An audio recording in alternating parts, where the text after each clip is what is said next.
நான் பொது வாழ்வுக்கு வந்து 25 ஆண்டுகள் நிறைவடைந்ததையொட்டி களப்பணியில் 1/4 நூற்றாண்டு என ஒரு பெரிய நிகழ்வை ஒருங்கிணைத்தோம். அப்போது 25 ஆண்டுகளை நினைவுபடுத்தும் வகையில் 25 நூல்களை அவர் ஒருவரே முன்னின்று தொகுத்து அதை வெளிக்கொண்டு வந்தார் என்பது ஒரு வரலாற்று பதிவு. என்ன செய்யலாம் என்று நாம் யோசித்துக் கொண்டிருந்த போது அவர் ஒரு பதிப்பாசிரியராகவும் இருப்பதனால் நிறைய நூல்களை அவரே பதிப்பித்து வெளியிட்டிருக்கிற அனுபவம் ஏராளம் உண்டு. ஆகவே அந்த 25 ஆண்டு கால பொது வாழ்வை சிறப்பிக்கும் வகையில், அது 15 ஆண்டுகளுக்கு முன்பு 2008 எப்படி இவர் 25 நூல்களை கொண்டு வருவார், எப்படி இதை செய்வார் என்று நாம் திகைத்து போயிருந்த வேளையில் 25 நூல்களையும் ஒரே நேரத்தில் ஒரே மூச்சில் கொண்டு வந்தார். என்றைக்கும் நாம் மறக்க முடியாத ஒரு பதிவு. இதையும் அப்படி அவர் 2-3 நாட்களுக்கு முன்புதான் என்னிடத்திலே சொன்னார். அவருடைய ஆற்றல் நமக்கு தெரியும். அவரே மணற்கேணி என்கிற ஒரு பதிப்பகம் வைத்திருக்கிறார். அவ்வப்போது நிறைய நூல்களை கொண்டு வருவார். அதெல்லாம் பெரிய அளவிலே விளம்பரப்படுத்த மாட்டார். நிறைய நூல்களை, அயல்நாட்டு அறிஞர்களின் தத்துவார்த்த நூல்களை எல்லாம் மொழிபெயர்த்து தமிழாக்கம் செய்து பதிப்பித்து வெளியிட்டு வருகிறார். ஆகவே இது அவருக்கு இலகுவானதுதான் என்பது நமக்கு தெரிந்த ஒன்று. நாடாளுமன்றம் கூடியிருக்கிற சூழலில் டெல்லியிலே நாம் இருக்கிற இல்லத்திலேயே ஒரு நிகழ்வாக அதை எளிதாக எளிமையாக செய்வோம். ஒரு 3 நூல்கள் தயாராகிவிட்டது. நம்முடைய இல்லத்திலேயே அதை வெளியிடலாம் என்று அவர் என்னிடத்திலே கூறியிருந்தார். 24ஆம் தேதியே நான் டெல்லிக்கு போயிருக்க வேண்டும். நாடாளுமன்ற அவை கட்சி தலைவர்களின் கூட்டம். தோழர் சொன்னதைப் போல சற்று உடல் நலிவு ஏற்பட்டு பயணிக்க முடியாமல் 3 நாட்கள் நான் முடங்கி போனேன். நேற்று பேசிக்கொண்டிருந்த போது அவர், நானும் சென்னைக்கு திரும்புகிறேன், நீங்கள் வரவில்லை, இதை வெளியிட இயலாமல் போய்விட்டது என்று தன்னுடைய வருத்தத்தை பதிவு செய்தார். சென்னைக்கு வருவதாக இருந்தால் வந்ததும் நம்முடைய தலைமையகத்திலேயே அதே எளிமையான முறையில் நம்முடைய இயக்கத் தோழர்களை கொண்டு நாம் வெளியிட்டு விடலாம், வாருங்கள் என்று சொல்லி அந்த உற்சாகத்தில் நான் எழுந்து விட்டேன். இந்த புத்தகத்தை வெளியிட வேண்டும் என்பதற்காக நேற்றெல்லாம் முழு நேரமும் கதவடைத்து கொண்டு கிட்டத்தட்ட 24 மணி நேரமும் படுக்கையில் தான் கிடந்தேன். முதல் நாள் இரவு, நேற்று பகல் முழுவதும், அடுத்த நாள் இரவும். எழுந்திருக்கவே முடியவில்லை என்கிற அளவுக்கான ஒரு உடல் நலிவு இருந்த சூழலில் தோழர் அவர்கள் இதை பற்றி குறிப்பிட்டதும் இன்றைக்கு முக்கியமான ஒரு நாளாகவும் இருக்கிறது. அரசமைப்பு சட்ட நாள். தோழர்கள் எல்லாம் ஆங்காங்கே மழையில் நனைந்து கொண்டே உறுதியேற்க இருக்கிறார்கள். நான் சென்னையில் இருந்து கொண்டு உறுதியேற்காமல் இருந்தால் அது சிறப்பாக இருக்காது. அத்துடன் தோழர் அவர்கள் பெருமுயற்சி எடுத்து கொண்டு வருகிற இந்த நூலை வெளியிடுவதற்கு அவர் ஆர்வமாக ஏற்பாடுகளை எல்லாம் செய்திருந்த நிலையில் அது தடைபட்டு நிற்கக்கூடாது என்கிற அந்த ஆர்வத்தோடு நான் சென்னைக்கு நீங்கள் 5 மணிக்கு வந்து சேர்ந்தால் 6 மணிக்கு இந்த நிகழ்வை வைத்துக் கொள்ளலாம் என்று சொல்லியிருந்தேன். இந்த இடைவெளியில் தான் நம்முடைய தலைவர்களையும் நாம் இந்த நிகழ்விலே பங்கேற்க அழைத்தோம். நம்மோடு எந்த அளவுக்கு அவர்கள் நல்ல உறவில் இருக்கிறார்கள் என்பதற்கு இது ஒரு சான்று. கூப்பிட்டவுடன் இசைவளித்து ஓடோடி வந்து இந்த நிகழ்விலே பங்கேற்று இவ்வளவு நேரம் நம்மோடு இருந்து புரட்சியாளர் அம்பேத்கர் அவர்களின் அளப்பரிய பங்களிப்பை போற்றி உரையாற்றி சிறப்பித்திருக்கிற தலைவர்கள் அண்ணன் முத்தரசன் அவர்களுக்கும், அண்ணன் கோபண்ணா அவர்களுக்கும், தோழர் TSS மணி அவர்களுக்கும் விடுதலை சிறுத்தைகளின் சார்பில் எனது நெஞ்சார்ந்த நன்றியை உரித்தாக்குகிறேன். இன்றைக்கு நாடே இந்த நாளை கொண்டாடி கொண்டிருக்கிறது. அரசமைப்பு சட்டம் எவ்வளவு முக்கியத்துவம் வாய்ந்தது என்பதை இந்திய நாட்டின் ஒவ்வொரு குடிமகனும் உணர்ந்தாக வேண்டும். அது மிக மிக இன்றியமையாதது. இங்கே தோழர்கள் குறிப்பிட்டதை போல மோடி அரசு இங்கே அமைந்த நாளிலிருந்து நாம் எழுப்பி வருகிற ஒற்றை முழக்கம் அரசமைப்பு சட்டத்தை பாதுகாப்போம் என்பதுதான். அவர் ரூபாய் நோட்டுகளின் மதிப்பை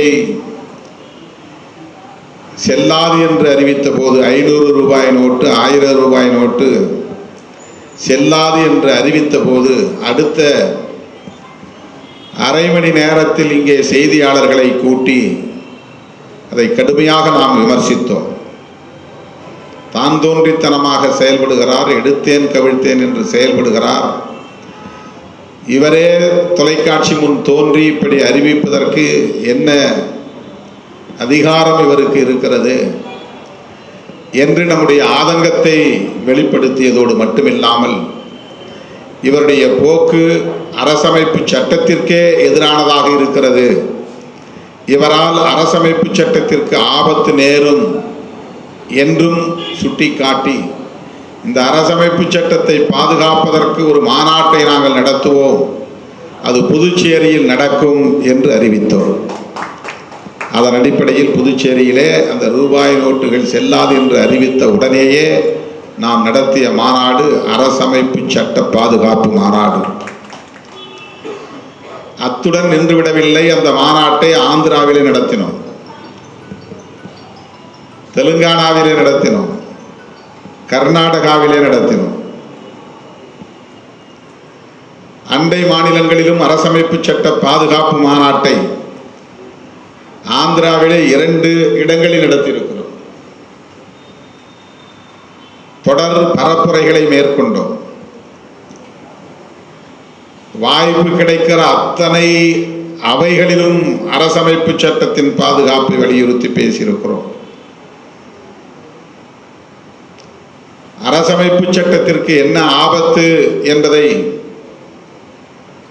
தொடர்ந்து அழுத்தமாக பேசி வருகிற இயக்கம் விடுதலை சிறுத்தைகள் கட்சி.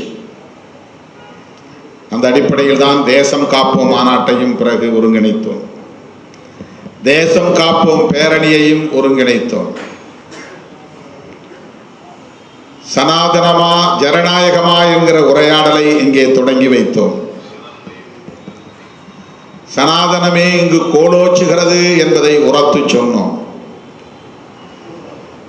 சனாதனம் கோலோச்சுகிறது என்றால் மனு தர்மமே இங்கு கோலோச்சுகிறது என்பதை விளக்கி சொன்னோம்.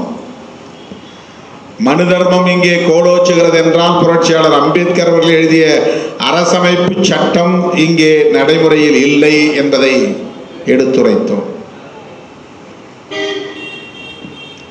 ஒரு புறம் மனு தர்ம சட்டம், இன்னொரு புறம் அரசமைப்பு சட்டம். அது மனு எழுதியதால் மனு சட்டம், இது அம்பேத்கர் எழுதியதால் அம்பேத்கர் சட்டம்.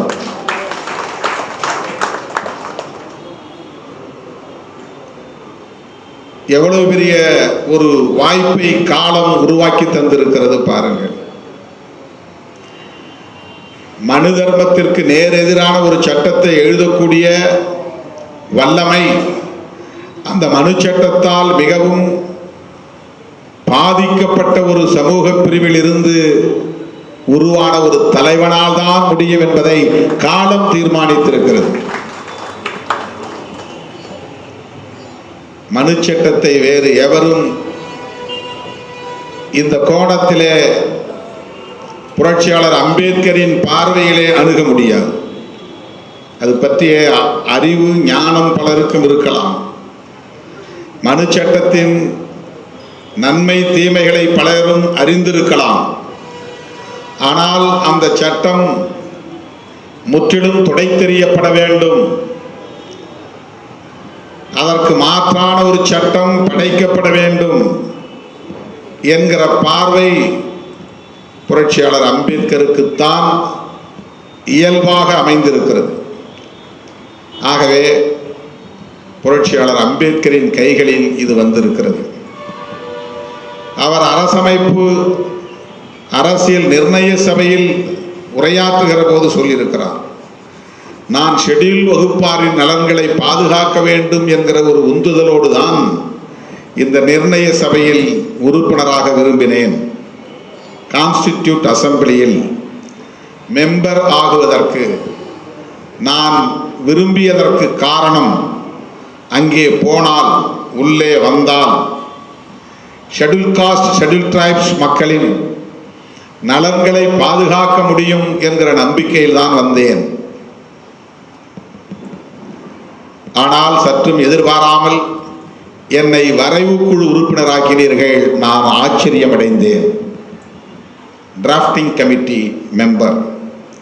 இந்த கான்ஸ்டிடியூட் அசம்பிளியில் ஏராளமான உறுப்பினர்கள், அதில் டிராஃப்டிங் கமிட்டியை போடுறாங்க. அந்த டிராஃப்டிங் கமிட்டியில் பல உறுப்பினர்கள். அதிலே ஒருவராக புரட்சியாளர் அம்பேத்கரை தேர்வு செய்ததை குறிப்பிடுகிறார். நான் சற்றும் எதிர்பார்க்கவில்லை. என்னை டிராஃப்டிங் கமிட்டியிலே இந்த வரைவு குழுவிலே ஒரு உறுப்பினராக தேர்வு செய்வீர்கள் என்று நான் எதிர்பார்க்கவில்லை. எனக்கு ஆச்சரியம்.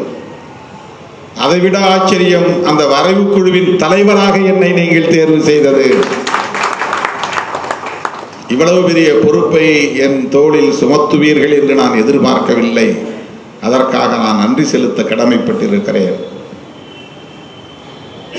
புரட்சியாளர் அம்பேத்கர் அவர்கள் நன்றி பெருக்கோடு அந்த அரசியல் நிர்ணய சபையிலே இதை குறிப்பிடுகிறார். ஆக அவர் எதிர்பாராத ஒரு வாய்ப்பு. அதைத்தான் நான் சொன்னேன், காலமும் தந்த ஒரு வாய்ப்பு என்று சொன்னேன். எல்லாவற்றையும் காலம் நேர் செய்துவிடும். பாதிக்கப்பட்டவர்கள் எப்போதும் பாதிக்கப்பட்டவர்களாக இருக்க மாட்டார்கள்.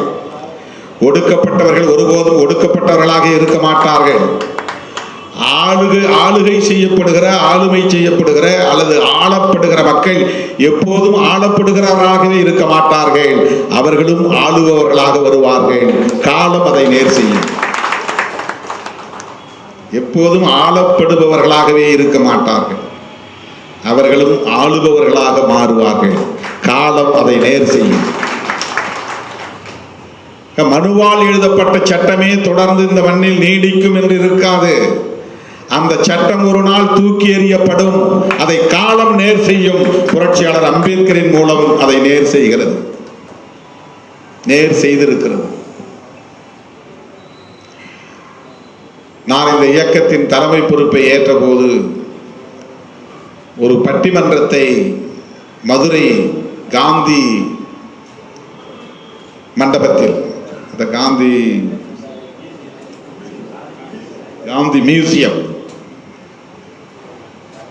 நான் வேலை செய்யக்கூடிய அலுவலகத்து பக்கத்திலே இருக்குது. ஃபோரன்சிக் சயின்ஸ் டிபார்ட்மெண்ட்டில் பணியாற்றி கொண்டிருந்த போது அந்த அலுவலகம் பக்கத்தில் இருக்கிற காந்தி மியூசியம். அப்போதெல்லாம் நாம் நிகழ்ச்சி நடத்துவதற்கு இடம் கொடுப்பதே பெரிய போராட்டம், தரமாட்டார்கள். காந்தி மியூசியத்தில் ஒரு நல்லவர் இருந்தார், இங்கே நடத்துங்கன்னு சொல்லி அனுமதி கொடுத்தார். அப்போது நான் அந்த பட்டிமன்றத்துக்கு வைத்த தலைப்பு, நாட்டை ஆளுவது சாதியமா சட்டமா என்ற தலைப்பு. நாட்டை ஆளுவது சாதியமா சட்டமா? சாதியம் என்றால் மனு தர்மமா, சட்டமா என்றால் அரசமைப்பு சட்டமா? இது 1990 காந்தி மியூசியத்தில் சிறுத்தைகளின் சார்பில் ஒருங்கிணைக்கப்பட்ட ஒரு நிகழ்வின் தலைப்பு இது. அப்போது நான் உரையாற்றுகிற போது, அரசமைப்பு சட்டம் தேர்தல் களத்தில் மட்டும்தான் பயன்படுகிறது. சமூகம், கலாச்சாரம் போன்றவற்றில் இன்னும் சனாதனமே கோலோச்சி கொண்டிருக்கிறது. அந்த சட்டம் நடைமுறையில் இருக்கிறது. இந்த நாட்டை 2 சட்டங்கள் ஆண்டு கொண்டிருக்கின்றன. ஒன்று மனு சட்டம், இன்னும் சாதியும் வர்ணமும் இங்கே நீடிக்கிறது. கலாச்சார தலங்களில் இன்னும் மனு தர்மமே கோலோச்சி கொண்டிருக்கிறது. பாலின சமத்துவம் இல்லை. சாதி வெறியாட்டம் தலைவிரித்தாடுகிறது. அகமண முறை என்பது இங்கே இன்னும் இறுக்கமாக இருக்கிறது. அதனால் ஆணவ கொலைகள் இன்னும் இங்கே தொடர்கிறது. ஆகவே இங்கு மனு தர்மமே இன்னும் கோலோச்சுகிறது. எங்கெங்க? சமூக தளத்தில், கலாச்சார தளத்தில், பொருளாதார தளத்திலும் கூட. தொழில் எல்லோராலும் தொடங்க முடியாது. ஒரு கடை தெருவிலே 200 கடைகள் இருக்கின்றன என்றால் அந்த 200 கடைகளில் ஒரு கடை கூட தலித்துக்கு சொந்தமானதாக இருக்காது. தலித் அல்லாதவர்களின் கடையாகத்தான் இருக்கும்.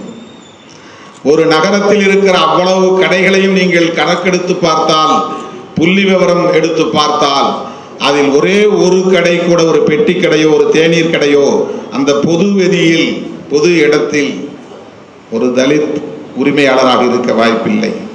ஒரு டெய்லராக கூட இருக்க முடியாது. சாலை ஓரத்தில் ஒரு பழம் விற்பவனாக கூட இருக்க முடியாது. சாலையோர வியாபாரியாக கூட இருக்க முடியாது.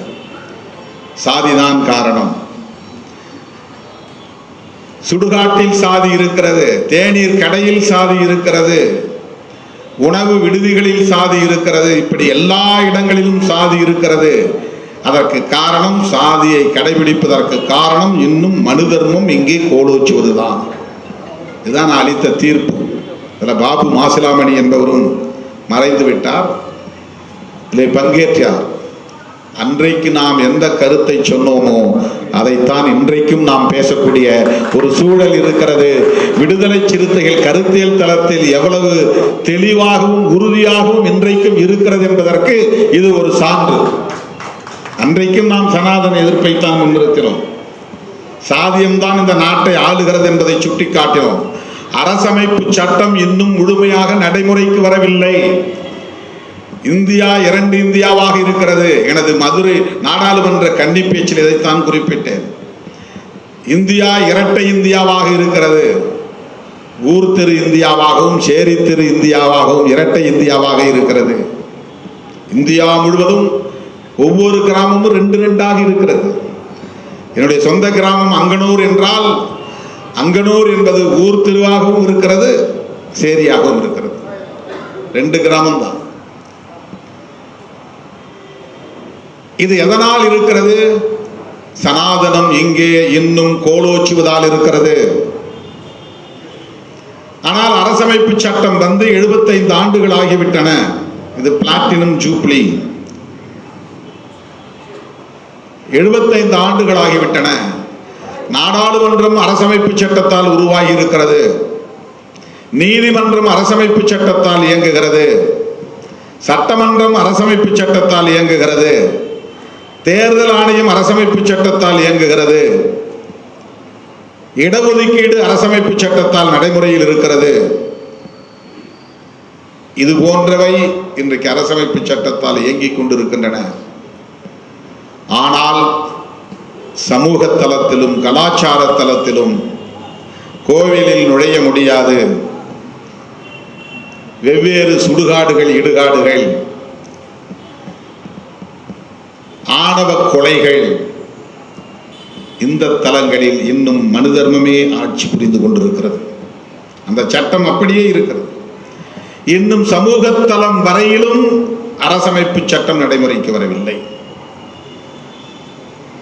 அரசமைப்பு சட்டப்படி சாதி ஒழிந்து விட்டது. சமூகத்தில் யதார்த்தத்தில் சாதி ஒழிந்து விட்டதா? அரசமைப்பு சட்டப்படி எல்லோரும் சமம். சமூகத்தில் அந்த சமத்துவம் காண முடிகிறதா? ஆணும் பெண்ணும் சமம் என்கிற நிலை இருக்கிறதா? சாதிகள் அற்ற சமத்துவம் நிலவுகிறதா? வர்ணங்கள் அற்ற சமத்துவம் நிலவுகிறதா?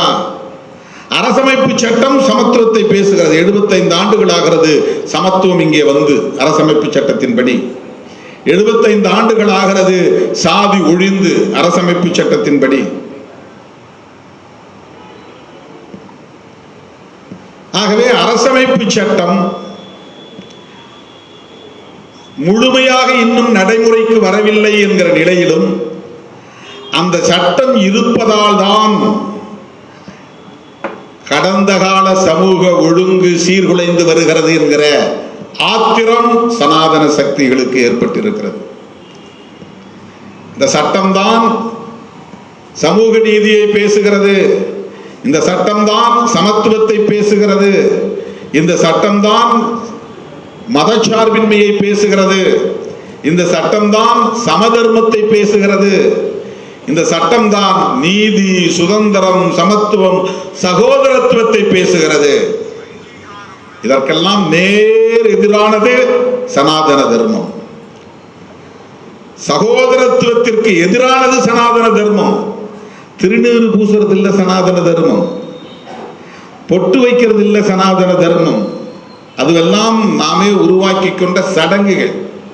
சடங்குகள் வேறு, சனாதன தர்மத்தின் தத்துவம் வேறு. சனாதன தர்மம் என்பது சகோதரத்துவத்தை மறுப்பது, சனாதன தர்மம் என்பது சமத்துவத்தை மறுப்பது, சனாதன தர்மம் என்பது சுதந்திரத்தை, லிபர்ட்டி, சுதந்திரத்தை மறுப்பது. சனாதன தர்மம் என்பது சமூக, அரசியல், பொருளாதார தளங்களில் தரப்படுகிற நீதியை மறுப்பது, நீதியை மறுப்பது. அதுதான் சனாதன தர்மம். பிறப்பின் அடிப்படையில் உயர்வு தாழ்வு என்பது நிலையானது என்று வலியுறுத்துவதுதான் சனாதன தர்மம். அந்த சனாதன தர்மத்தை முழுமையாக அடித்து நொறுக்கக்கூடிய கோட்பாட்டை கொண்டதுதான் அரசமைப்பு சட்டம். புரட்சியாளர் அம்பேத்கர் வகுத்தளித்திருக்கிற அரசமைப்பு சட்டம். அதுதான் பிரியாம்பிள், அதுதான் முகப்புரை. அந்த 10 வரிதான் அம்பேத்கரியம். இதை விரித்து எழுதினால் அதுதான் அம்பேத்கரிசம். நீதி என்றால் என்ன, சுதந்திரம் என்றால் என்ன, சமத்துவம் என்றால் என்ன, சகோதரத்துவம் என்றால் என்ன, மதச்சார்பின்மை என்றால் என்ன, சமதர்மம் என்றால் என்ன, ஜனநாயகம் என்றால் என்ன என்பதை தனித்தனியே விவரித்து விரித்து எழுதினால் அதுதான் அம்பேத்கரிசம். அதுதான் கோட்பாடு. அம்பேத்கர் தலித் அரசியல் ஒரு கோட்பாடாகிவிட முடியுமா என்று கருதுகிறார்கள். இல்லை. காலம் காலமாக வஞ்சிக்கப்பட்டவர்களுக்காக போராடுகிற ஒரு போராளி அவர், அவ்வளவுதான். ஆனால் ஒட்டுமொத்தமாக ஒரு புதிய இந்தியாவை உருவாக்குவதற்கான தத்துவத்தை வழங்கியிருக்கிறார். அந்த தத்துவம் தான் பிரியாம்பிள், இந்த கோட்பாடு தான் பிரியாம்பிள், அதுதான் முகப்புரை. நான் முன்னுரை சொல்றோம்ல, அதுதான் பிரியாம்பிள். கான்ஸ்டிடியூஷன்ல இருக்கிற முன்னுரை தான் பிரியாம்பிள்.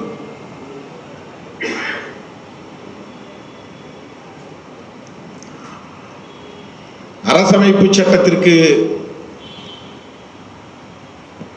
என்ன ஆபத்து, இதை புரிந்து கொள்வதற்கு நாம் நம்மை தயார்படுத்திக் கொள்ள வேண்டியதே ஒரு பெரிய சவால். இதுவே ஒரு பெரிய சேலஞ்ச். என்ன மேம்போக்கா பார்த்தா அண்ணன் முத்தரசன் அவர்கள் சொன்னார், அரசமைப்பு சட்டத்தை தொட்டு கும்புறார் மோடி, அவர் எப்படி அரசமைப்பு சட்டத்துக்கு எதிராக இருப்பார், அப்போ நீங்க சொல்றதெல்லாம் பொய் தானே அப்படின்னு தோன்றும். அதுக்கு விளக்கமும் சொன்னார். எப்பேற்பட்ட நடிகர் நரேந்திர மோடி, நடிகர் திலகம்ங்கிற பட்டமே கொடுக்கலாம் அப்படின்னு சொன்னார். நடிகர் திலகங்கிறது தமிழ்நாட்டுக்குள்ள கொடுத்தது, அவர் இன்டர்நேஷனல் நடிகர். தமிழ்நாட்டுக்குள்ள தமிழ் சினிமாவுக்கு சிவாஜி கணேசன் கொடுத்தது. பாவம் சிவாஜி கணேசன், அவருக்கு கிடைச்ச ஒரு சின்ன பட்டம் அது. இவர் அடிக்கிறதுக்கு இப்போ ஆளே கிடையாது இந்திய உலக அளவில். அவருக்கு வேற ஏதாவது பட்டம் நீங்க கண்டுபிடிச்சு கொடுங்க.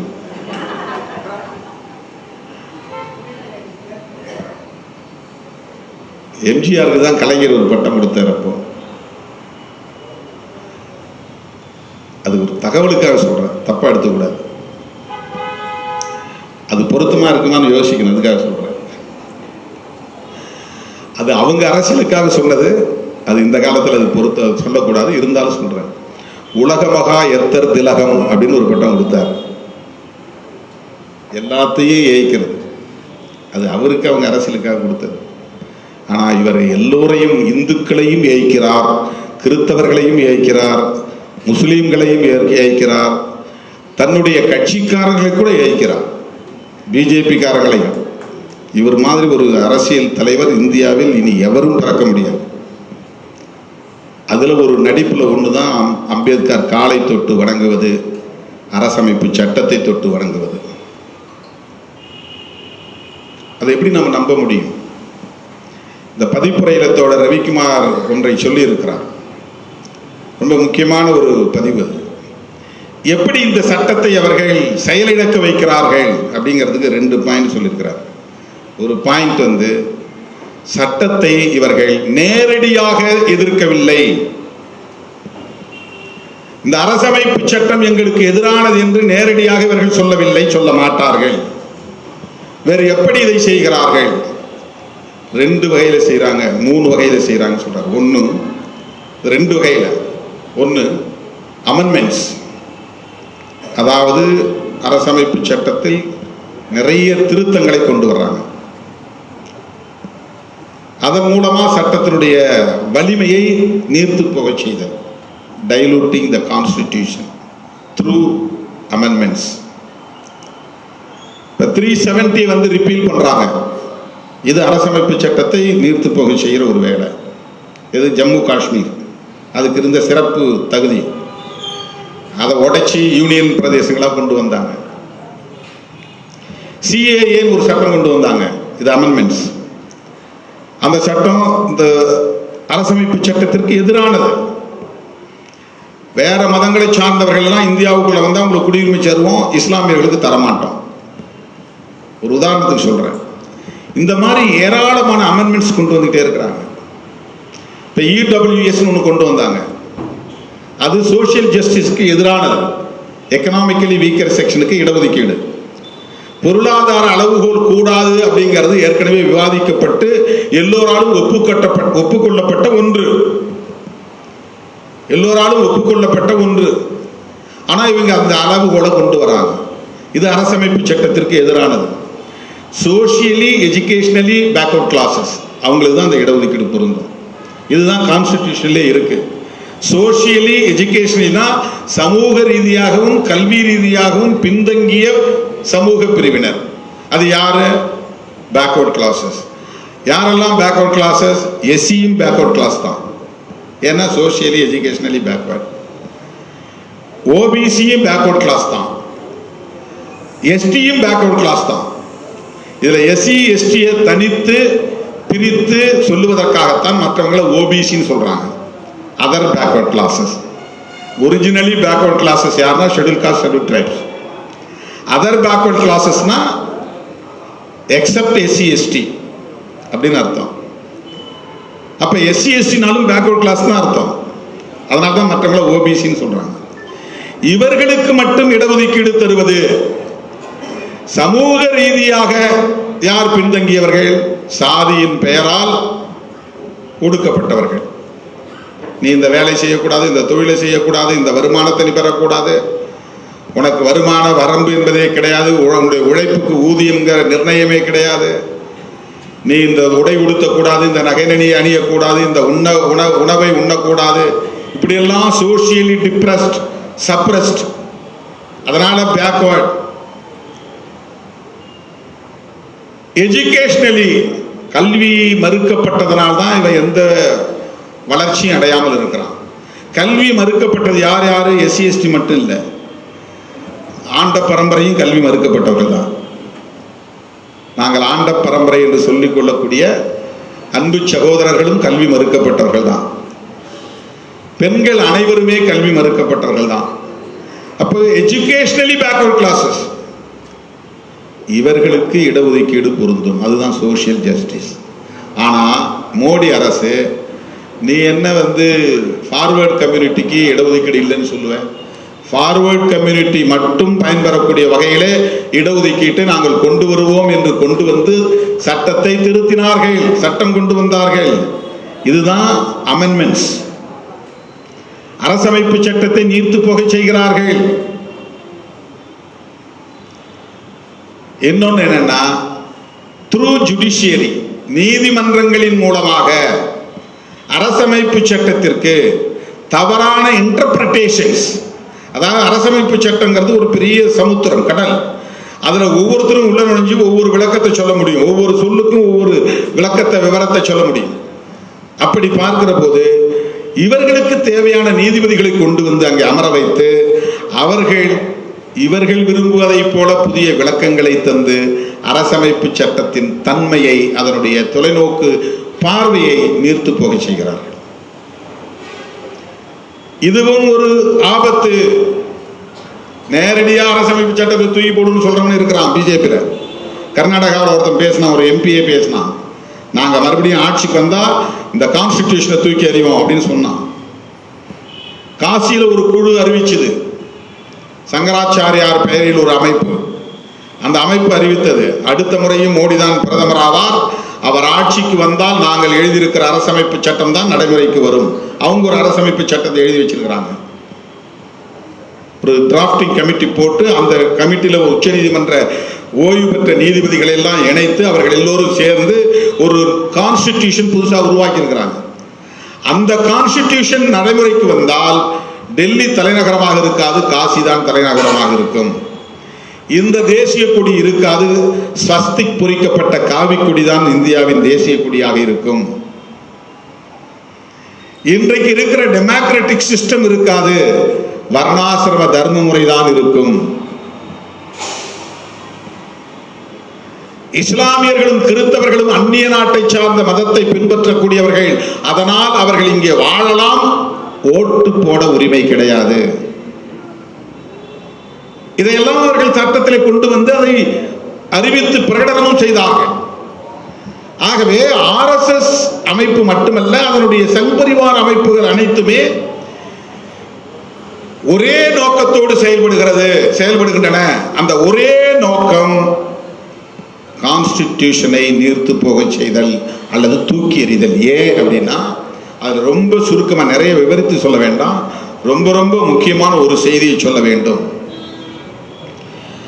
அந்த பிரியாம்பில் சொல்லப்பட்ட இந்த எல்லா விவரங்களையும் விட இந்திரா காந்தி அம்மையார் காலத்தில் பிரியாம்பிலே ஒரு அமெண்ட்மெண்ட் கொண்டு வந்து அவர் இணைத்த மிக முக்கியமான 2 சொற்கள். மிசா என்று நாம் அதை கடுமையாக விமர்சிக்கிறோம், அது வேறு விஷயம்.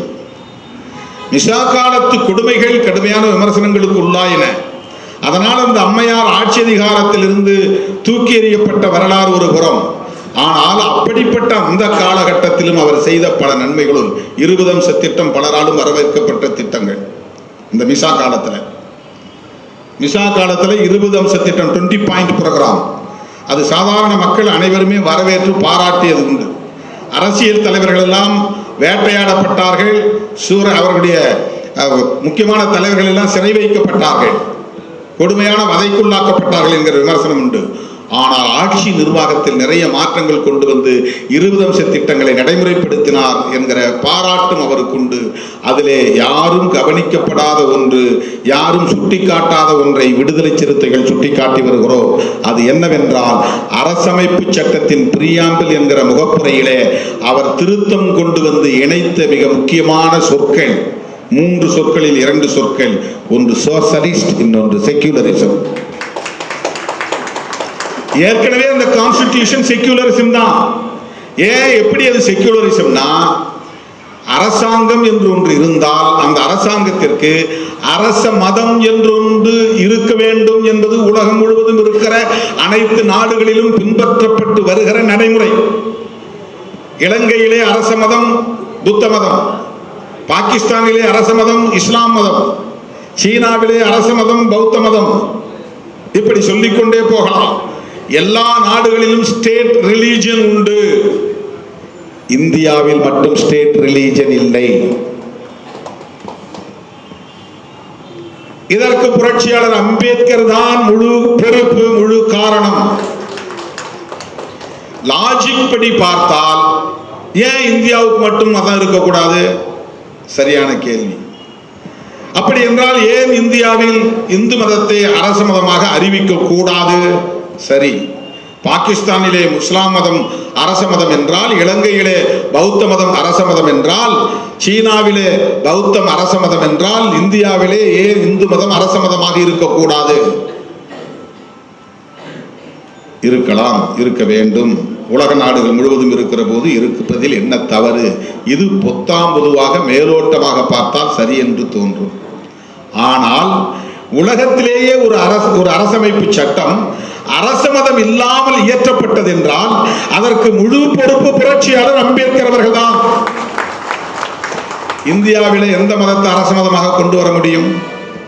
பெரும்பான்மையாக சொல்லப்படுகிற இந்து மதம். உள்ளபடியே இந்து மதம் என்ற ஒன்று கிடையாது இங்கே. அப்படி ஒரு ஒற்றைத்தன்மை கொண்ட ஒரு மதமாக இந்து மதம் இல்லை. இஸ்லாம் என்பதற்கு ஒரு நிறுவனர் இருக்கிறார், அதற்கு ஒரு வேத நூல் இருக்கிறது, அதற்கு ஒரு ஒற்றை வடிவ தன்மை இருக்கிறது. கிறிஸ்தவத்திற்கு அப்படி இருக்கிறது. யார் அது ஃபவுண்டர் சொல்ல முடியும்?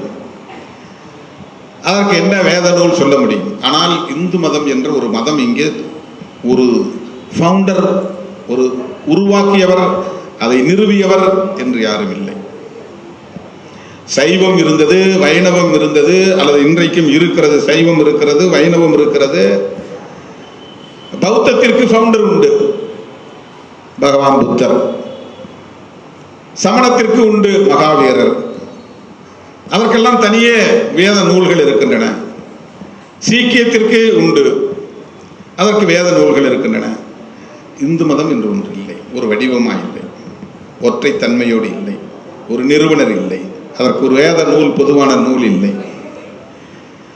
சரி, அப்படியே இல்லை என்றாலும் பரவாயில்லை. ஆதிசங்கரர் காலத்திலே 6 மதங்களை ஒன்று சேர்த்து இதுவெல்லாம் இந்து மதம் என்று நாம் அழைக்கலாம் என்று சொல்வதை ஒப்புக்கொண்டால் கூட ஷண்மதங்கள் அப்படின்னு சொல்லப்படக்கூடிய சைவம், வைணவம், காணபத்தியம், கணபதியை கும்பிடுற காணபத்தியம், சக்தியை கும்பிடுகிற சாக்தம், சூரியனை கும்பிடுகிற சௌரம், இதெல்லாம் சேர்ந்ததுதான் இந்து மதம். அப்படி இந்து மதத்தை இங்கே நிலைநாட்டினால், அரச மதமாக அறிவித்தால், இந்த மதங்களில் பின்பற்றப்படக்கூடிய சாதிய பாகுபாடுகள், பாலின பாகுபாடுகள் அரசால் அங்கீகரிக்கப்படக்கூடியதாக மாறிவிடும். இந்த மதத்தில் இது நடைமுறையில் இருக்கு. உலகத்தில் எந்த மதத்திலும் இது கிடையாது. சமத்துவமின்மை என்பது எந்த மதத்திலும் கிடையாது. பரப்பின் அடிப்படையில் உயர்வு தாழ்வு என்பது எந்த மதத்திலும் கிடையாது. கிறிஸ்தவமா சகோதரத்துவத்தை பேசுகிறது, டியர் பிரதர்ஸ் அண்ட் சிஸ்டர்ஸ் என்றுதான் அட்ரஸ் பண்ணுவாங்க, சகோதரத்துவத்தை பேசுகிறது. இஸ்லாமா பாய்னா சகோதரான்னு அர்த்தம், சகோதரத்துவத்தை பேசுகிறது. பௌத்தம், சமணம் எல்லாம் சகோதரத்துவத்தை பேசுகிறது, அன்பை போதிக்கிறது. ஆனால் இங்கே இந்து மதம் மட்டும் சகோதரத்துவத்தை ஏற்றுக்கொள்வதே இல்லை. பிறப்பின் அடிப்படையில் உயர்வு தாழ்வை போதிக்கிறது, வர்ண பாகுபாடுகளை போதிக்கிறது. இந்த மதத்தை எப்படி அரச மதமாக வைக்க முடியும்? ஆகவே அரச மதமாக வைக்கவில்லை. எனவே கான்ஸ்டிடியூஷன் இயல்பாகவே மதசார்பின்மையை கொண்டிருக்கிறது. ஆனால் இப்படிப்பட்ட சில சக்திகள், மோடி, அமித்ஷா போன்றவர்கள் எதிர்காலத்தில் வருவார்கள். RSS வலிமை பெறுகிற ஒரு சூழலும் வரலாம். அப்படி வந்தால் இந்த நாடு என்னாகும் என்கிற கவலை அந்த மிசாவை நடைமுறைப்படுத்திய போதே இந்திரா காந்தி அம்மையாருக்கு இருந்திருக்கிறது என்பதை எண்ணி பார்க்கிற போதே வியப்பாக இருக்கிறது. தோழர்களே, அமெண்ட்மெண்ட் செய்து, திருத்தம் செய்து, இந்த யூனியன் கவர்மெண்ட் பற்றி ஒரு டெஃபினிஷன் பிரியாம்பிள், அப்ப 3 சொற்களால் அதை டிஃபைன் பண்றார்.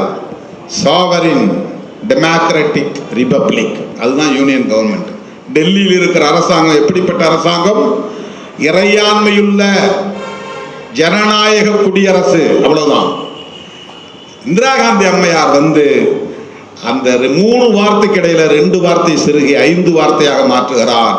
Sovereign, socialist, secular, democratic republic. Secular மதச்சார்பின்மை, சோஷலிஸ்ட் சமதர்மம், இந்த 2ம் தான் இன்னைக்கு RSS காரன் கண்ணை உறுத்திட்டு இருக்கு. இந்த 2 சொற்களை நீக்க வேண்டும் என்றுதான் சுப்பிரமணிய சாமி வழக்கே தொடுத்தார் உச்ச நீதிமன்றத்தில். அண்மையில் அந்த வழக்கு தள்ளுபடி செய்யப்பட்டு விட்டது. நீக்க முடியாது. சில நேரங்களில் உச்ச நீதிமன்றத்தில் நல்ல நீதிபதிகளும் இருக்கிறார்கள். இந்த பேசிக் ஃபேக்டர்ஸ் பாதிக்கப்படக்கூடாது என்பதுதான் ஏற்கனவே உச்ச நீதிமன்றம் வரையறுத்தது. என்ன பேசிக் ஃபேக்டர்? செக்யூலரிசம். அரசமைப்பு சட்டத்தின் சிறப்பு கூறுகளுள் அடிப்படை கூறுகளுள் முதன்மையானவை செக்யூலரிசம். புளூரலிசம், பன்மைத்துவம். எத்தனை மதங்களும் இங்கே இருக்கலாம், எத்தனை கடவுள்களும் இருக்கலாம், எத்தனை மொழிகளும் பேசலாம், ஆனால் நாம் ஒற்றுமையாக வாழ வேண்டும். இந்த பன்மைத்துவம், புளூரலிசம். ஃபெடரலிசம், மாநிலங்கள் தனியே அரசுகளை கொண்டிருக்கலாம். டெல்லியிலும் ஒரு அரசு இருக்கலாம், ஒன்றிய அரசு. இவர்களுக்கு இடையிலே ஒரு கூட்டாட்சி தத்துவம் இயங்க வேண்டும். ஃபெடரலிசம். செக்யூலரிசம், புளூரலிசம், ஃபெடரலிசம், இந்த 3 மிக முக்கியமான கூறுகள், பேசிக் ஃபேக்டர்ஸ். அதற்கடுத்து ஜஸ்டிஸ், லிபர்ட்டி, ஈக்குவாலிட்டி, ஃப்ரெட்டர்னிட்டி. இந்த 7 சொற்கள் தான் இன்றைக்கு இந்தியாவை இந்த நிலைக்கு கொண்டு வந்து கட்டி காப்பாற்றி வைத்திருக்கிறது. நாம் பார்க்கிற இன்றைய இந்தியா இந்த 7 தூண்களில் நிறுவப்பட்டவைதான். இந்த 7 தூண்களையும் அடித்து நொறுக்க துடித்துக் கொண்டிருக்கிற கும்பல் தான் சனாதன கும்பல். அதிலே மிக முக்கியமாக இந்திரா காந்தி அம்மையாரால் இங்கே திணிக்கப்பட்டதாக சொல்லப்படுகிற 2 சொற்கள் சோசலிஸ்ட், செக்யூலர். இதனால் தான் இந்தியாவுக்கு அவர்களால் பெயரை மாற்ற முடியவில்லை, இந்தியாவுக்கு ஒரு அரச மதத்தை உருவாக்க முடியவில்லை. ஆகவே அவர்களின் அல்டிமேட் எய்ம் ஆட்சியில் உட்கார்ந்துகிறது இல்லை, அடுத்தடுத்து பிஜேபியிலிருந்து பிரதமரை உருவாக்குறது இல்லை. இந்த தேசத்தின் பெயரை மாற்ற வேண்டும். இந்து ராஷ்டிரா அல்லது இந்துஸ்தான் அல்லது அவர்கள் விரும்புகிற இந்து என்கிற சொற்றொடருடன் கூடிய ஒரு தேசம். இந்த அரசாங்கத்திற்கு ஸ்டேட் ரிலீஜன், மதம், அரச மதம் அறிவித்தாக வேண்டும். இது 2 தான் உங்களுடைய நோக்கம். சும்மா எலெக்ஷன் நின்று 2 பேர் யாரு பிரதமர், நம்ம 10 ஆண்டு 20 ஆண்டு 30 ஆண்டு ஆட்சியில் இருந்து சுகபோகமாக வாழணுங்கிறதல்ல ஆர்எஸ்எஸ் காருடைய நோக்கம். சராசரி அரசியல்வாதியாக நீங்க ஆர்எஸ்எஸ்ஸையும் பிஜேபியும் கருதிவிடக் கூடாது. அவன் மற்றதெல்லாம் வெறும் எலெக்ஷன்ல 10 சீட்டு கிடைச்சா போதும் அல்லது ஆட்சிக்கு வந்தா போதும் நினைக்கிறது வெறும் எலக்டோரல் பர்பஸ், அவ்வளவுதான், தேர்தல் நோக்கம். அவர்களின் நோக்கம் தேர்தலில் அதிகாரத்தை சுவைப்பது மட்டுமல்ல, ஆட்சி அதிகாரத்தை சுவைப்பது மட்டுமல்ல, இந்த தேசத்தின் தலையெழுத்தையே மாற்றி அமைக்க வேண்டும். அதற்கு தடையாய் இருப்பது புரட்சியாளர் அம்பேத்கர் வகுத்தளித்திருக்கிற அரசமைப்பு சட்டம் தான். அந்த அரசமைப்பு சட்டத்தின் கோட்பாடு தான், அந்த கோட்பாடுகள் தான் செக்யூலரிசம், சோசலிசம், புளூரலிசம், ஃபெடரலிசம். இதுதான் மிக முக்கியமானவை. இதை திருத்தணும். அதுக்கு இன்னும் அவங்களுக்கு போதிய ஆதரவு நிலை இல்லை. என்னன்னா ராஜ்யசபான்னு ஒன்று இருக்கு இடையில. ராஜ்யசபாவில் அவனுக்கு எனஃப் நம்பர் கிடைக்கிறது இல்லை. ஏன்னா அங்கங்க பிஜேபி அல்லாத கட்சிகளும் ஆட்சிக்கு வராங்க. இப்போ இங்கே திமுக, கேரளாவில் கம்யூனிஸ்டுகள், இடதுசாரிகள், வெஸ்ட் பெங்காலில் மம்தா பானர்ஜி, தெலுங்கானாவில் காங்கிரஸ், கர்நாடகாவில் காங்கிரஸ். எங்கெல்லாம் மாநிலங்களவை உறுப்பினர்கள் எதிர்கட்சிகளுடைய உறுப்பினர்கள் வந்துடுறாங்க. எதிர்கட்சியுடைய உறுப்பினர்கள் வரும்போது அவங்களுக்கு தனி பெரும்பான்மையோடு எந்த சட்ட மசோதாவும் நிறைவேற்ற முடியாது. இப்போ கான்ஸ்டிடியூஷன்ல கை வைக்கிறதுக்கு அவங்களுக்கு அச்சம். 2 அவையிலையும் உங்களுக்கு அப்ரூவல் வரணும், அதுவும் 2/3 மெஜாரிட்டி வரணும். கான்ஸ்டிடியூஷன்ல கை வச்சாக்க 3ல் 2 பங்கு ஆதரவு இருக்கணும். ரொம்ப கடினமானது. இந்த மாதிரி சிக்கல் இருப்பதனால் ஒரே தேசம், ஒரே கட்சி, ஒரே ஆட்சி, அதுக்கு தான் விரும்புகிறான். இந்தியா முழுக்க வெவ்வேறு மாநில கட்சிகள் இருக்கிறதுனால தானே நம்ம ஆட்சிக்கு வர முடியல. இந்தியா முழுக்க ஒரே கட்சி ஒரே ஆட்சி. இதையெல்லாம் கொண்டு வருவது அவர்களின் அல்டிமேட் எய்ம். அதற்கு தடையாய் இருப்பது கான்ஸ்டிடியூஷன். இதை தூக்கி எறிய வேண்டியதுதான் அவர்களது இறுதி இலக்கு. இதுதான் RSS நோக்கம், இதுதான் சங் பரிவார் அமைப்புகளின் நோக்கம், அந்த RSS அரசியல் பிரிவாக இருக்கிற பிஜேபியின் நோக்கம். இதைத்தான் இன்னைக்கு ராகுல் காந்தி புரிந்து கொண்டு போகிற இடமெல்லாம் அரசமைப்பு சட்டத்தை துயர்த்தி பிடிக்கிறார். ஏன் நாம் காங்கிரஸ் கட்சியை ஆதரிக்கிறோம் அல்லது காங்கிரஸ் கட்சியோடு திமுகவோடு இணைந்து நிற்கிறோம் என்பதற்கு இதிலிருந்து உங்களால் பொருளை புரிந்து கொள்ள முடியும். ஒவ்வொரு கட்சிக்கும் வெவ்வேறு கொள்கைகள் உண்டு, விமர்சனங்கள் உண்டு, முரண்பாடுகள் உண்டு. ஆனால் எல்லாவற்றிலும் எதை முதன்மையானது என்று நாம் முன்னிறுத்துகிறோம் என்பதை பொறுத்துதான் உறவுகள் தீர்மானிக்கப்படுகின்றன. இன்றைக்கு இந்திய தேசத்தை பாதுகாக்க வேண்டுமானால் இந்திய அரசமைப்பு சட்டத்தை பாதுகாத்தாக வேண்டும். இந்திய அரசமைப்பு சட்டத்தை பாதுகாக்காமல் ஒரு புதிய சமத்துவ இந்தியாவை நம்மால் உருவாக்க முடியாது. பழைய இந்தியாவை உடைப்போம் என்று புரட்சியாளர் அம்பேத்கர் வெளிப்படையாக சொல்லவில்லை. ஆனால் பழைய இந்தியாவை உடைத்துவிட்டு புதிய இந்தியாவை உருவாக்குவதற்கான ஆயுதத்தை நம்மிடத்தில் கொடுத்திருக்கிறார். அந்த ஆயுதம் தான் அரசமைப்பு சட்டம். அந்த அரசமைப்பு சட்டம் 100 விழுக்காடு இம்ப்ளிமெண்ட் நடைமுறைக்கு வந்தால் சமத்துவ இந்தியா உருவாகிவிடும், சகோதரத்துவ இந்தியா உருவாகிவிடும். சகோதரத்துவம் இல்லையே, அரசியல் மேடைகளை தவிர வேறு எங்கும் நம் இடத்திலே அண்ணன் தம்பி உறவே இல்லையே, அக்கா தங்கை உறவே இல்லையே, சகோதரத்துவ உறவே இல்லையே. இன்றைக்கு உத்தரப்பிரதேசத்திலே 4 இஸ்லாமியர்கள் சுட்டு படுகொலை. மசூதிக்குள்ளே நுழைந்து இங்கு இந்து கோவில் கட்டப்பட்டு இருப்பதாக அறிகிறோம் என்று கேட்டு அங்கே போய் வம்பிழுத்து வன்முறைக்கு வித்திட்டு மிகப்பெரிய தாக்குதல், துப்பாக்கி சூடு, படுகொலை. இதெல்லாம் அவர்களின் அரசியல் செயல் திட்டத்திலிருந்து வருவது. இந்து பெரும்பான்மைவாதத்தை மீண்டும் மீண்டும் உயர்த்தி பிடிப்பது, சிறுபான்மை மக்களை எப்போதும் அச்சுறுத்தி அச்சத்திலேயே, பயத்திலேயே, பீதியிலேயே வைத்திருப்பது. முதல் உரையில புரட்சியாளர் அம்பேத்கர் பேசுகிறார். 1946 இப்போது உட்கார்ந்து படித்தேன். டிசம்பர் மாதம் 9ஆம் தேதியோ 10ஆம் தேதியோ கூடிய அவையில் திடீரென்று அவரை அழைத்து பேச வைக்கிறார்கள். நாளை மறுநாள் தான் என்னை அழைப்பீர்கள் என்று நான் கருதி இருந்தேன். திடீரென்று என்னை அழைத்து விட்டீர்கள். எந்த தயாரிப்பும் இல்லாமல் நான் வந்திருக்கிறேன். 10 நிமிடத்தில் முடிக்க சொல்லி இருக்கிறீர்கள். இருந்தாலும் இந்த வாய்ப்பை பயன்படுத்தி சில தகவல்களை நான் உங்களிடத்தில் பேச விரும்புகிறேன் என்று பேசும்போது சொல்லுகிறார், அப்போது முஸ்லீம் லீக் அங்கே வரவில்லை, அவர்களை தவிர்த்து இந்த அரசியல் நிர்ணய சபை கூடியிருக்கிறது, அவர்களை தவிர்த்து விட்டு நீங்கள் அரசமைப்பு சட்டத்தை எழுதப் போவதற்கான ஒரு தீர்மானத்தை கொண்டு வந்திருக்கிறீர்கள், இது நல்லதல்ல, அவர்களையும் இணைத்துக் கொள்ள வேண்டும், இல்லையே நாடு பல்வேறு பிரச்சனைகளை சந்திக்கும் என்பதை அவர் தொடக்கத்திலேயே சொல்லிவிட்டு அவர் சொல்லுகிறார், ஒருவருக்கு அதிகாரத்தை வழங்குவது எளிது, ஆனால் ஞானத்தை வழங்குவதுதான் கடினம். அதை எட்மண்ட் பேசி இதெல்லாம் சொல்றார்.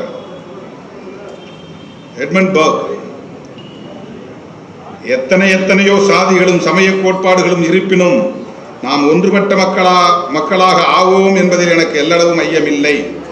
இந்தியாவை பிரிக்க வேண்டும் என்ற முஸ்லிம் லீக்கின் கிளர்ச்சி இருந்த போதிலும் ஒரு நாள் முஸ்லிம்களிடையே போதுமான தெளிவு ஏற்பட்டு ஒன்றுபட்ட இந்தியாவை தங்களுக்கும் நல்லது என்று அவர்கள் சிந்திக்க துவங்குவார். ஒரு நம்பிக்கையை சொல்றார்.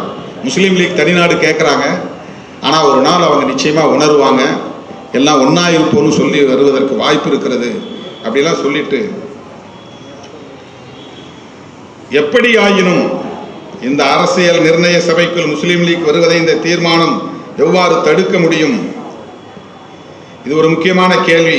ஒருத்தர் பீகார் பிரதம மந்திரி பேசினார் அப்படிங்கிறத சுட்டி காட்டுறார். அதற்கு அவர் விளக்கம் சொல்லுகிறார், அதை ஒட்டி பேசுகிறார். இது எப்படி ஆயினும் முஸ்லீம் லீக்கை வெளியில் வைப்பதே அதன் விளைவாக இருக்கும் என்று கருதுகிறேன். நீங்க வெளியில் வைக்கிறீங்க, அதனுடைய விளைவு தான் இதெல்லாம் நடக்குது. அப்படி வெளியே வைக்க கூடாது.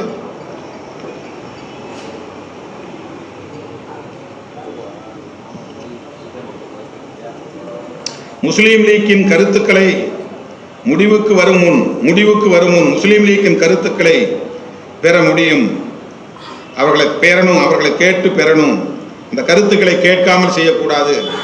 இங்கே 3 வழி இருக்கிறது. ஒன்று, ஒரு தரப்பு இன்னொரு தரப்பிடம் சரணடைந்து விட வேண்டும். 2 தரப்பு அங்கே விவாதம் நடந்துட்டு, யுத்தம் நடந்துட்டு, ஒரு தரப்பு இன்னொரு தரப்பிடம் சரணடைந்து விட வேண்டும். இது முதல் வழி. அல்லது 2 தரப்பும் பேசி தீர்வு காண வேண்டும், 2வது வழி. அல்லது வெளிப்படையான யுத்தம் என்பது 3வது வழி. நீங்கள் இங்கே பேசிக்கொண்டிருப்பதை பார்த்தால் 3வது வழியை தேர்வு செய்வதாக தெரிகிறது. ஒரு யுத்தத்தை நடத்துவதாக தெரிகிறது. இந்த யுத்தம் பிரிட்டிஷாருக்கு எதிராகவும் முஸ்லிம்களுக்கு எதிராகவும் போய் பெரிய ஆபத்தை ஏற்படுத்தும். அம்பேத்கர் எச்சரிக்கிறார். இந்து முஸ்லிம் பிரச்சனையை பலப்பிரயோகத்தின் மூலம் தீர்க்கும் திட்டம் எவர் மனதிலும் இருந்தால் இப்பிரச்சனைக்கு யுத்தம் மூலமாக தீர்வு காண்பது என்பதே அதற்கு பொருள். நீங்க அப்படிதான் நினைக்கிறீங்க. அதாவது அவர்கள் சம்மதமின்றி தயாரிக்கப்படும் அரசியல் சாசனத்திற்கு அவர்களை சரணடைய வைப்பதாக, அவர்களை அடிமைப்படுத்த இந்த நாடு காலாகலத்திற்கு ஈடுபட நேரிடும். அவங்களை உள்ள வடைக்காம, அவங்க கருத்தை கேட்காம, அவங்களுடைய சம்மதம் இல்லாம ஒரு அரசமைப்பு சட்டத்தை எழுதி அதை அவர்களை ஏற்றுக்கொள்ள வேண்டும் என்று நீங்க நிர்பந்தித்தால் அது ஏற்புடையதாகாது. அப்பெல்லாம் நாடு பிரியல, பாகிஸ்தான் பிரியல. பிரியாதது முன்னாடி அவர் சொல்றார், அதிகாரத்தை வழங்குவது எளிது, ஆனால் ஞானத்தை வழங்குவதுதான் கடினம் என்று எட்மண்ட் போக் கூறியதை நான் நினைவுபடுத்தி உரையை நிறைவு செய்ய விரும்புகிறேன். அரசியலமைப்பு சட்ட அவை தமக்கு அளிக்கப்பட்டுள்ள இறையாண்மை மிக்க அதிகாரத்தை அறிவார்ந்த முறையில் பயன்படுத்தும் என்பதை நாம் நமது நடத்தையின் மூலம் நிரூபிப்போம். அதன் மூலமே நாட்டின் அனைத்து தரப்பினரையும் நம்மோடு அழைத்து செல்ல முடியும். ஒற்றுமையை எட்டுவதற்கு அதை தவிர வேறு எந்த வழியும் இல்லை. இதில் நாம் எந்த ஐயமும் கொள்ள தேவையில்லை. எப்படி ஒரு இன்க்ளூசிவ் பாலிடிக்ஸ். எல்லோரும் இஸ்லாமியர்களை விட்டுவிடக்கூடாது, முஸ்லீம் லீக்கை அழைக்க வேண்டும். இதுதான் ஒரு முதல்ல பேசுகிற பேச்சு. அதுக்கு பிறகு கடைசியில் பேசுகிற பேச்சு ரொம்பவும் பிரமிப்புக்குரியதாக இருக்கிறது. அவரை கிண்டல் பண்ணுறாங்க. இதை மட்டும் சொல்லி நான் முடிக்கிறேன். அப்போதே கேலி செய்து சித்திரமெல்லாம் மிக பிரபலமான ஆங்கில நாளேடுகளில் அம்பேத்கரை கேலி செய்து கார்ட்டூன்லாம் வரைஞ்சாங்க. நான் நாடாளுமன்றத்தில் அதை எடுத்து காட்டி பயங்கரமான என்னுடைய எதிர்ப்பை பதிவு செய்தேன். அப்போ எனக்கு பக்கத்தில் இருந்து குரல் எழுப்பிய முதல் நபர் நம்முடைய ஒவைசி தான். நான் எழுந்திருச்சு படத்தை காட்டி பேசும்போது, நான் அவைக்கு புதுசு, என்னை யாரும் சரியாக கவனிக்கல, நான் என்ன சொல்கிறது யாருக்குன்னு தெரியல. இவர் என்னன்னு கேட்டார், காட்டினேன். உடனே அவர் எனக்கு ஆதரவாக ஓங்கி உரத்து ஒரு குரல் எழுப்பினார். இவர் என்ன சொல்றாரு, இது விவாதத்தை எடுத்துங்க. அந்த கார்ட்டூனை காட்டினேன். அந்த கார்ட்டூனில் அம்பேத்கரை இழிவுபடுத்தி போட்டிருந்தாங்க. அதை இப்போ சிபிஎஸ்இ பாடத்திட்டத்தில் ஒரு சிலபஸில் சேர்த்துருக்குறாங்க. என்னைக்கோ போட்ட கார்ட்டூன் இப்போ ஏன் நீங்கள் சிலபஸில் வைக்கிறீங்க? இதை யாரை இழிவுபடுத்துகிற முயற்சி? இதை இந்த புத்தகத்தில் இதை நீக்கணும். அதான் என்னுடைய கோரிக்கை. ஆனால் அடுத்து திங்கட்கிழமை அந்த விவாதத்தை எடுத்துக்கிட்டாங்க. அன்றைக்கி என்னால் பங்கேற்க முடியாமல் போயிடுச்சு. வழக்கம் போல் கல்யாணத்துக்கு வரலன்னு தம்பி கோச்சிக்கிட்டார். நம்ம சஜன் கல்யாணத்துக்காக கிளம்பி நாங்கள் ஊருக்கு வந்துட்டேன், தமிழ்நாட்டுக்கு. அந்த விவாதத்தில் என்னால் கலந்து முடியாமல் போயிடுச்சு. தோராட்டு கூட என்ன வருத்தப்பட்டு சொன்னார், நீங்கள் தான் அதை ரைஸ் பண்ணீங்க, டிபேட் நடக்கிற அன்றைக்கி உங்களை ஆளை காணுமேன்னார். தம்பிகள் கொடுக்குற அன்பு தொல்லைகள் இது ஒன்று. அன்றைக்கி கலந்து கொள்ள முடியாமல் போயிடுச்சு. அந்த மாதிரி அவர் எழுதிக்கிட்டு இருந்த காலத்தில் அந்த சட்டத்தை இவர் காலதாமதப்படுத்துகிறாங்கன்னு நிறைய பேர் அப்போ விமர்சனம் பண்ணாங்க. அதுக்கு பதில் சொல்கிறாரு. இங்கே எல்லாம் பேசினாங்க, இந்த பணியை முடிப்பதற்கு அரசியல் நிர்ணய சபை அதிக நேரம் எடுத்துக்கொள்கிறது என்று கூறப்பட்டது. பொதுமக்கள் பணத்தை விரயம் செய்து ஆமை வேகத்தில் பணியாற்றுவதாக குறை கூறப்பட்டது. இது ஆமை வேகத்தில் சொல்கிறார். ஆனால் நத்தையில் உட்காந்து போகிற மாதிரி அம்பேத்கரை கார்ட்டூன் போட்டிருந்தாங்க. நத்தைக்கு மேலே அம்பேத்கர் உட்காந்து சவாரி செய்கிற மாதிரி. யார் நேருவோ யாரோ சாட்டையார் அடிக்கிற மாதிரி, ஜவஹர்லால் நேரு அம்பேத்கரை சாட்டையார் அடிக்கிற மாதிரி. ஏன் லேட் பண்ணுற, சீக்கிரம் சட்டத்தை எழுதி முடிக்கணும். அதுக்கு அம்பேத்கர் விளக்கம் சொல்கிறாரு. அமெரிக்கா, கனடா, ஆஸ்திரேலியா, தென்னாப்பிரிக்கா ஆகிய 4 நாடுகளில் அரசமைப்பு சட்டத்தை எழுதுவதற்கு எவ்வளவு ஆண்டுகள் அவங்க எடுத்துக்கிட்டாங்கன்னு உடனே அந்த கூட்டத்திலே அங்கேயே அந்த கடைசி உரையிலே சொல்கிறாரு. அமெரிக்காவுக்கு அரசியலமைப்பு சட்டம் எழுத 4 மாதம் ஆச்சு. கனடாவுக்கு அரசியலமைப்பு சட்டம் 2 வருஷம் 5 மாதம் ஆச்சு. ஆஸ்திரேலியாவுக்கு அரசியலமைப்பு சட்டம் எழுத 9 ஆண்டுகள் ஆச்சு. தென்னாப்பிரிக்காவில் அரசியலமைப்பு சட்டம் எழுத ஓராண்டு தேவைப்பட்டது. இதில் அமெரிக்கா தென்னாப்பிரிக்காவை விட நாங்கள் கூடுதலாக டைம் எடுத்துக்கிட்டோம். அமெரிக்கா தென்னாப்பிரிக்காவில் உறுப்பு எண் ரொம்ப கம்மி. அமெரிக்காவில் மொத்தமே 7 உறுப்புகள் தான். அதாவது ஆர்டிகிள்ஸ், உறுப்புகள்னா ஆர்டிகிள்ஸ். Only 7 articles. அவன்கிட்ட திருத்தமே இல்லை. சொன்ன உடனே எல்லாம் ஏற்றுக்கிட்டான், சட்டமாகி போச்சு. 4 மாதம் முடிஞ்சு போச்சு.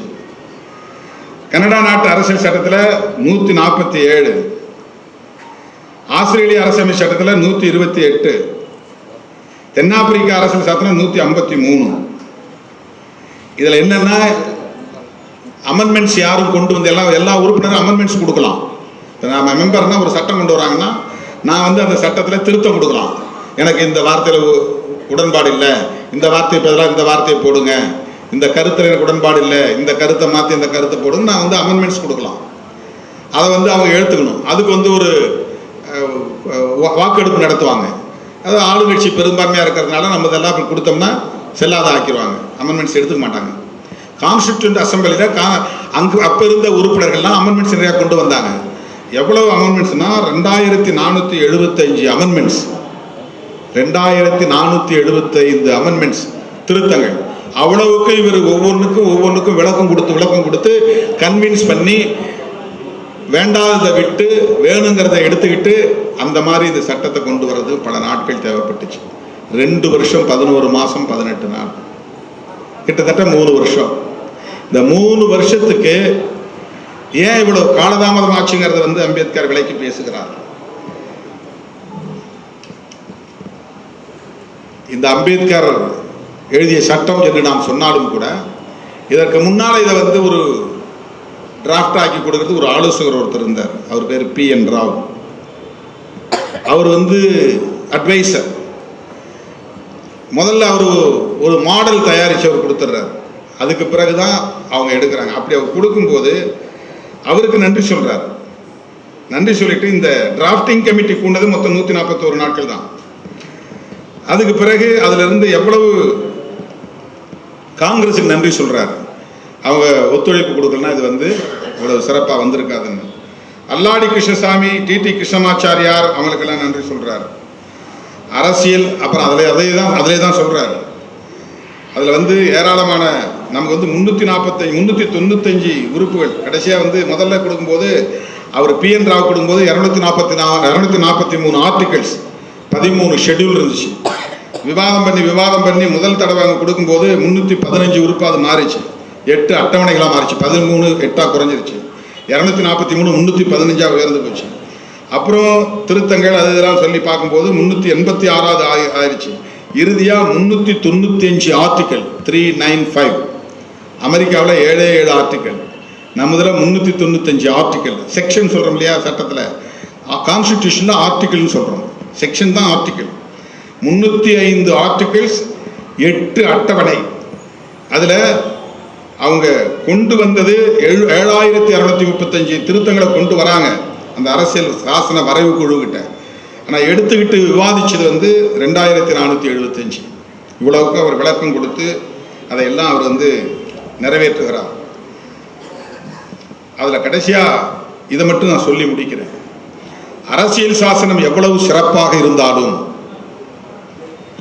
அதை செயல்படுத்துபவர்களின் தன்மையை பொறுத்து அது மோசமானதாக மாறலாம்.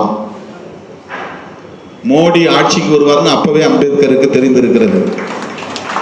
RSS ஆட்சிக்கு வரும் என்பது அப்போதே அம்பேத்கருக்கு தெரிந்திருக்கிறது. அரசியல் சாசனம் எவ்வளவு சிறப்பாக இருந்தாலும் அதை செயல்படுத்துபவர்களின் தன்மையை பொறுத்து அது மோசமானதாக மாறலாம். ஓர் அரசியல் சாசனம் எவ்வளவு மோசமாக இருப்பினும் அதை செயல்படுத்துபவர்கள் நல்லவர்களாக இருப்பின் அது ஒரு சிறந்த அரசியல் சாசனமாக இருக்கலாம். இது பொதுவாக அவர் சொன்ன ஒரு கோட், ஒரு மேற்கோள். அரசியல் சாசனம் ஒரு தேசத்தின் ஆன்மாவை போன்றது, உயிர் மூச்சை போன்றது. ஆன்மானா உயிர் மூச்சு. ஒரு தேசத்தின் இறையாண்மைக்கான ஒரு உயிர் மூச்சு அது. சாவரின்டி அப்படிங்கிறதான் இறையாண்மை. அப்படிப்பட்ட இந்த அரசியலமைப்பு சட்டத்தை அவர் விமர்சித்தும் பேசியிருப்பதை எல்லோரும் பேசுகிறோம். அதைத்தான் தோழர் ரவிக்குமார் அவர்கள் இங்கே பேசும்போது சொன்னார்.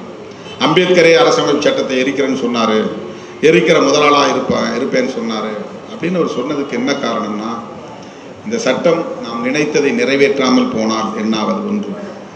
அதைவிட அரசமைப்பு சட்டம் என்கிற ஒரு கோவிலை கட்டி வைத்திருக்கிறோம். இந்த கோவிலுக்குள்ளே தெய்வத்தை குடியேற வைப்பதற்கு பதிலாக தெய்வம் குடியேறுவதற்கு முன்பே பிசாசுகள் குடியேறிவிட்டால் என்னாவது? கோயிலை கட்டுறோம், சிலையை பிரதிஷ்டை பண்றோம், கடவுள் சிலையை பிரதிஷ்டை பண்றோம், யாகம் பண்ணி அந்த கடவுளுக்கு உயிர் விட்டுறோம். இதுதான் நடக்குது எல்லா இடங்களும். கும்பாபிஷேகம் அதுதான். தெய்வத்துக்கு பதிலாக அங்கே பிசாசுகள் குடியேறிவிட்டால் என்ன ஆகும்?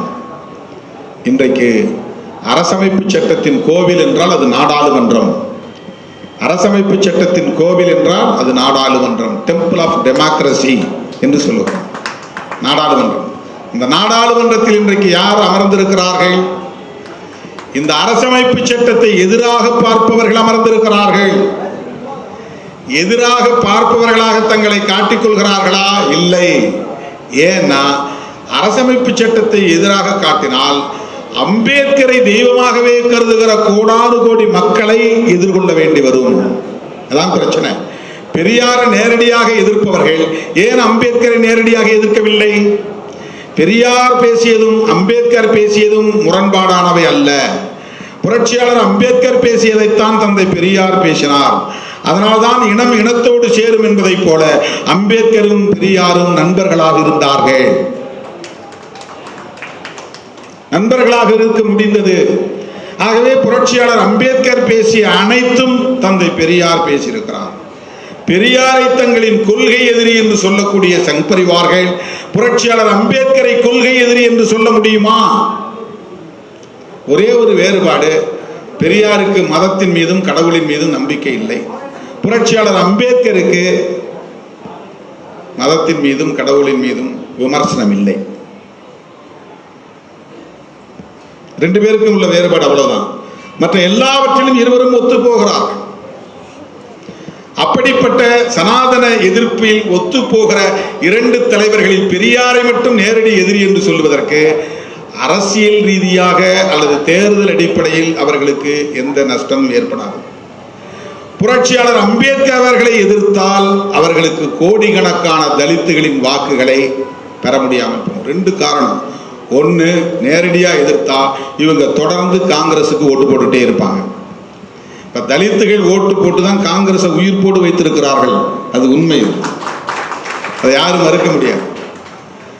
தலித்துகள், பழங்குடிகள், சிறுபான்மையினர் இந்த சமூகத்தின் பெரும்பாலான வாக்குகள் காங்கிரசுக்கு இந்தியா முழுவதும் கிடைக்கிறது. எங்க கிடைக்கல அங்க இவங்களால் ஆட்சியை கைப்பற்ற முடியல. முஸ்லீம் ஓட்டும் கிறிஸ்டியன் ஓட்டும் எனக்கு டைரக்டா வேண்டாம்னு சொல்லக்கூடிய பாரதிய ஜனதா தலித்துகளின் ஓட்டு வேண்டாம்னு சொல்ல முடியுமா? சொல்ல முடியாது. அம்பேத்கரை நேரடியாக எதிர்க்க முடியுமா? எதிர்க்க முடியாது. அதனால்தான் போய் காலத்தொட்டு கும்புறது, கான்ஸ்டிடியூஷனை கும்புறது. அம்பேத்கரை பெரியாரையாவது எதிர்த்து நிறுத்துகிறார்கள், அம்பேத்கரை அப்படியே விழுங்க பார்க்கிறார்கள். அதான் ரொம்ப ஆபத்து. எங்க தலைவருங்கிறான், இந்துத்துவ தலைவருங்கிறான். அது 100 விழுக்காடு திரிபுவாதம். அம்பேத்கரை விழுங்கி சிரிக்க பார்க்கிறார்கள். அதுதான் ஆபத்து. ஜெய் பீம் என்கிறார்கள். அதுதான் ஆபத்து. பிஜேபி காரர்களும் RSS காரர்களும் அம்பேத்கர் ஜெயந்தியை கொண்டாடுகிறார்கள். அதுதான் ஆபத்து. அம்பேத்கர் ஜெயந்தியை கொண்டாடுறதுனால பிஜேபி காரங்களோட போய் நின்ற முடியுமா? அம்பேத்கர் வாழ்க என்று சொல்லுவதால் பிஜேபி காரர்களோடு சேர்ந்து நாம் முழக்கம் எழுப்ப முடியுமா? ஜெய் பீம் என்று பிஜேபி காரர்களும் RSS காரர்களும் சொல்லுவதனால் அவர்கள் நண்பர்களாகி விடுவார்களா? அம்பேத்கர் பற்றிய புத்தகம் வெளியிடுகிறார்கள். நிறைய புத்தகங்கள். இளையராஜா கூட முன்னுரை கொடுத்திருந்தார் ஏதோ ஒரு புத்தகத்துக்கு. மோடியை பற்றி எழுதிய புத்தகம். மோடியை பற்றி எழுதிய புத்தகம். நிறைய புத்தகங்கள் கொண்டு வருகிறார்கள். எல்லாம் அவ்வளவு 100 விழுக்காடு திரிபுவாதங்கள். 100 விழுக்காடு திரிபுவாதங்கள். உண்மையை திருச்சி எழுதுறது, வரலாற்றை திருச்சி எழுதுவது, அம்பேத்கரை இந்துத்துவ தலைவராக காட்டுவது, இந்து மதத்தை பாதுகாத்த தலைவராக காட்டுவது. அதனால்தான் அவர் கிறிஸ்தவத்துக்கு போகவில்லை, இஸ்லாத்துக்கு போகவில்லை என்று தவறான வரலாற்றை மக்களிடத்திலே பரப்புவது. ஆகவே அம்பேத்கர் பெயரை சொல்லுவதனாலேயே, அம்பேத்கர் பெயரில் புத்தகங்களை வெளியிடுவதனாலேயே சங் பரிவார்களோடு கைகோர்த்து விட முடியாது. கவனமாக இருக்க வேண்டும். அம்பேத்கரின் அரசியலுக்கு மிகப்பெரிய வலிமையை அரசமைப்பு சட்டத்தில் நிறுவி காட்டியவர் இந்திரா காந்தி அம்மையார்.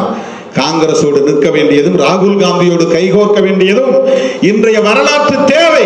இந்தியா பிளாக் உருவாவதற்கான ஒரு வரலாற்று தேவை இங்கிருந்து தான் உருவாகிறது.